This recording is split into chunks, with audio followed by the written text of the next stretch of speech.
ဒီခါနာမည်သင်ခန်းစာကတော့ Adobe Indesign Myanmar မှာပြီးတော့ Advanced Workspace ဖြစ်ပါတယ် Advanced Workspace ဆိုတာ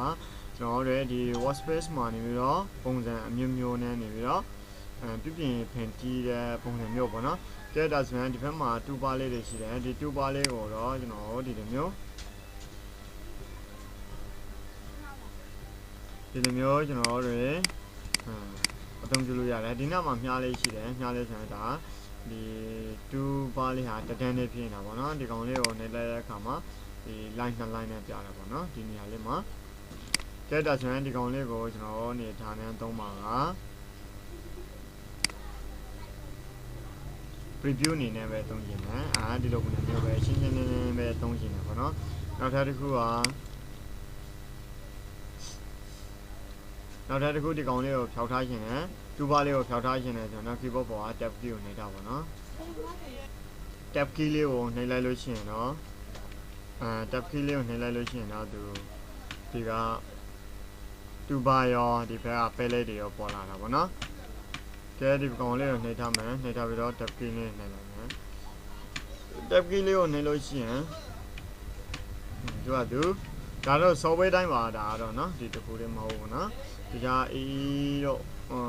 Premiere တော့ဘာလို့ဆိုရင်လည်း tab key နဲ့လိုက်လို့ရှိရင်ကျွန်တော်ဒီလိုပုံစံမျိုးတွေဖြစ်တယ်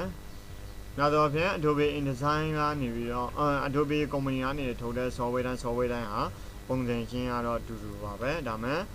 အသာချက်တွေကစာရဲ့အတွက်အသာချက်ရှိမယ် design logo အတွက်အသာချက်ရှိတဲ့ software ရှိမယ် video edit အတွက်အသာတဲ့ software ရှိမယ်เนาะ effect တွေလောက်တဲ့အခါမှာသူအသာရှင်နဲ့သူအသာရှင် software လေးတွေရှိပါမယ်ဒါမဲ့ tool လေးတွေအသုံးပြုထားတာကတော့ဒီ tool တွေနဲ့ပဲသူတို့အသုံးပြုတာများတာပေါ့နော်ကဲနောက်ထပ်တစ်ခုကကျွန်တော်တို့ဒီ Workspace မှာwindow ကိုတော့ဗမယ် window ကနေပြီးတော့ Workspace ကျွန်တော်တို့က advanced ဆိုတာအမြင့်အစင်းမြင့်သမားတွေပေါ့နော် advanced ဒီကောင်ရန် live ဖတ်တာပေါ့နော်သူကကဲပြောင်းသုံးမယ် advanced ကနေပြီးတော့ book စာအုပ်လုံးမဲ့လူတွေကြတော့ဒီကောင်နဲ့ပို့ပြီးတော့တင်တော်တယ်စာအုပ်သမားတွေပေါ့နော် conditional text တို့ hyperlinks တို့ bookmarks တို့ index တို့အများကြီးရှိတာပေါ့နော်ကဲ window ကနေပြီးတော့ workspace digital publishing ကဲစာအုပ်ထုတ်လုပ်တဲ့သူတွေကြတော့ digital publishing design ကြော်ညာဘာညာလုပ်ချင်တယ်ဆိုရင် digital publishing နဲ့အသုံးပြုလို့ရတယ်ဒီမှာအများကြီးပဲဒါဆိုရင်ဒီကောင်လေးကိုဒီထိရွှေ့ထားပေးလို့ရသလိုဒီဘက်ကကောင်လေးကိုလည်းဒီထိရွှေ့ထားပေးလို့ရတယ်ကိုလိုချင်တဲ့နေရာမှာဒီကောင်လေးကိုအသုံးပြုလို့ရတယ်နော်ကဲဒါဆိုရင်ဒီကောင်လေးတွေမလို့ရင်တော့ဘူးကျွန်တော်တို့ digital publishing ကိုမလို့ရင်တော့ဘူးဆိုရင်တော့ဒီမှာ new in CSS ဆိုတာဒီ CSS မှာဘာတွေထူးခြားမှုရှိလဲတခြား version တွေဖြစ် media နော်ဒါလေးကတော့ကျွန်တော်တို့နောက်မှဖြည်းဖြည်းချင်းသင်ပေးတော့မယ်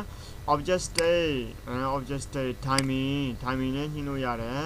animation လုပ်လို့ရတယ်ဒီทีမှာเนาะ layer လေးတွေเนาะဒါတွေကတော့နောက်အဆင်းတွေပေါ့เนาะ track changes အများကြီးရှိပါသေးတယ်ဒါကတော့ CSS မှာ new အသစ်တိုးလာတဲ့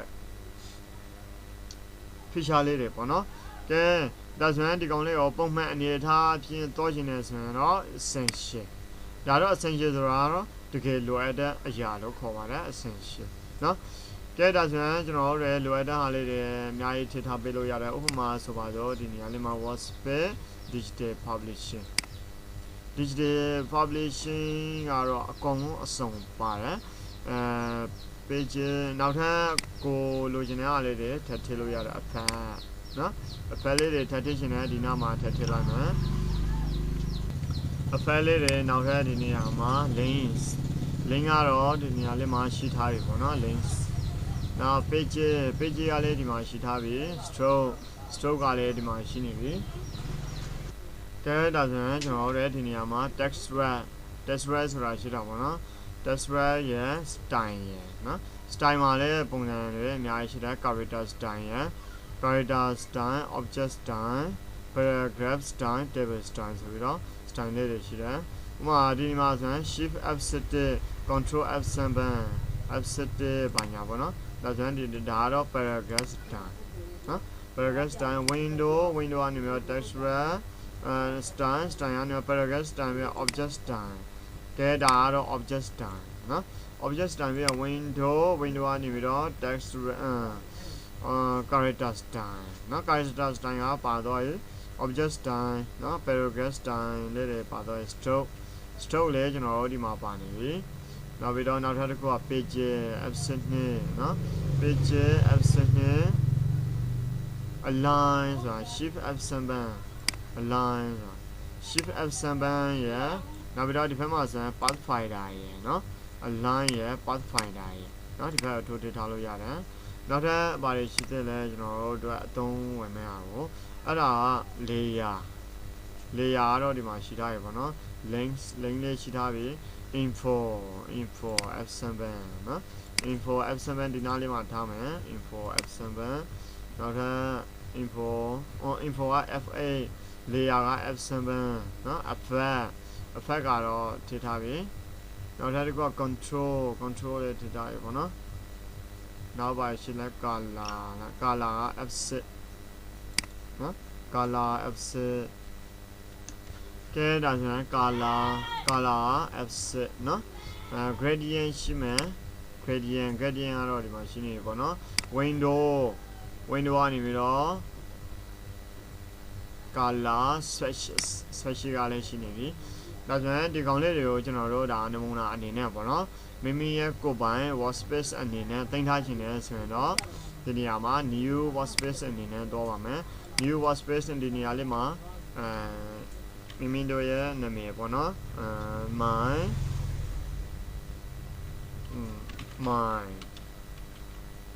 MITDC WORK SPA C space my MITDC workspace ဆိုပြီးတော့ရေးထည့်ပါမယ်ရေးထည့်ပြီးတော့ okay နဲ့လိုက်ပါဒါဆိုရင်ဒီနေရာလေးမှာဥမာဆိုပါတော့ essential တော့မယ်ကိုကနေပြီးတော့ essential ကနေပြီးတော့နောက်ထပ်ကိုရဲ့ workspace ကိုတော့မယ်ဆိုတော့ my MITDC workspace ဒါတော့ကိုအစုံပေါ့နော်ထည့်ထားတဲ့အားလေးတွေအကုန်လုံးထည့်ခြင်းနဲ့နောက်ပြီးတော့ဒီကောင်လေးကိုပြန်ပြီးတော့ပြင်ဖြောင်းခြင်းနဲ့ဆိုရင်လည်းရပါတယ် delete workspace နဲ့လိုက်လို့ရှိရင် delete ဖြစ်တာမရှိတော့ဘူးပေါ့နော်ကိုရဲ့ workspace မရှိတော့ပြန်ပြီးတော့ digital publishing လုပ်မယ်ကိုလိုချင်တဲ့အားလေးတွေထည့်မယ်နောက်ပြီးတော့ new workspace နဲ့နေပြီးတော့ my workspace WORK SPAC workspace ဆိုပြီးတော့ထည့်လိုက်ပါကဲဒါဆိုရင်essential တော့မယ်သို့မဟုတ်ဒီနေရာမှာ interactive for PDF ကိုတော့မယ်ကဲပြီးရင်တော့ကျွန်တော်တို့ရဲ့ my workspace ကိုတော့လိုက်မယ်ဒါဆိုရင်ကိုရဲ့ workspace ကဒီမှာပြန်ရောက်လာပြီပေါ့နော်ဒါဆိုရင် workspace နဲ့ပတ်သက်ပြီးတော့ចောင်းသားရဲ့အနေနဲ့နားလည်လိမ့်မယ်လို့မျှော်လင့်ပါတယ်နားမလည်တာရှင်းလေဖုန်းဆက်ပြီးတော့မေးရင်လည်းရတယ်ဆိုင်မှာလာပြီးတော့မေးရင်လည်းရတာပေါ့နော်အားလုံးပဲအဆင်ပြေရပါစေ